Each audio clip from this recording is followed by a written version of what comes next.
Hi friends, எல்லாருக்கும் வணக்கம். நான் பெப்பர் சிக்கன் தான் செய்ய போகிறேன். பட்டை கிராம்பு போட்டு தாளிச்சிட்டு வெங்காயம், பச்சை மிளகாய், இஞ்சி பூண்டுலாம் போட்டு வதக்கிட்டு அப்புறம் சிக்கன் போட்டு வதக்கிட்டு மஞ்சத்தூளும் போட்டு வதக்கிக்கோங்க. நல்லா சிம்மில் வச்சு வதக்கணும். தண்ணிலாம் ஊற்றக்கூடாது.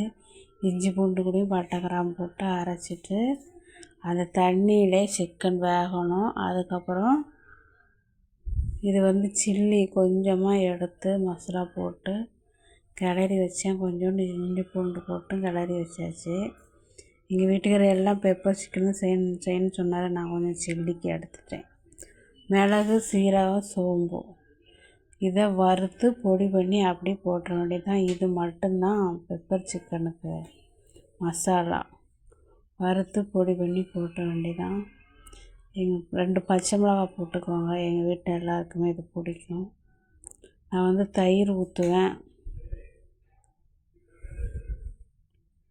ஏன்னா அந்த சிக்கன் சாஃப்டாக இருக்கும். சில சிக்கன் வேக வேக ஹார்டாகும். தயிர் ஊற்றினா கொஞ்சம் சாஃப்ட்டு கிடைக்கும், நல்லாயிருக்கும். இந்த பெப்பர் சிக்கன் எங்கள் வீட்டில் எல்லாருக்கும் பிடிக்கும்.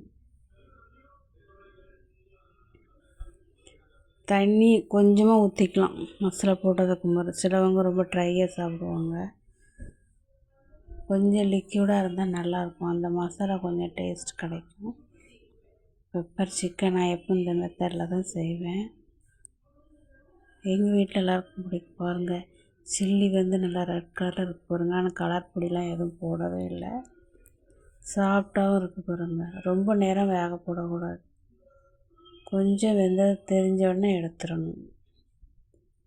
ரசம், பெப்பர் சிக்கன், சில்லி இதுதான் எங்கள் வீட்டு சண்டே ஸ்பெஷல்.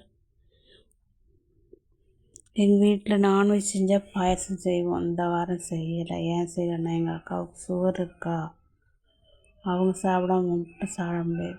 ரசத்துக்கு பூண்டை லாஸ்ட்டில் மேலே துருவி போடுங்க, இடித்து போடுங்க, நல்லாயிருக்கும். நல்லா வாசமாகவும் இருக்கும்.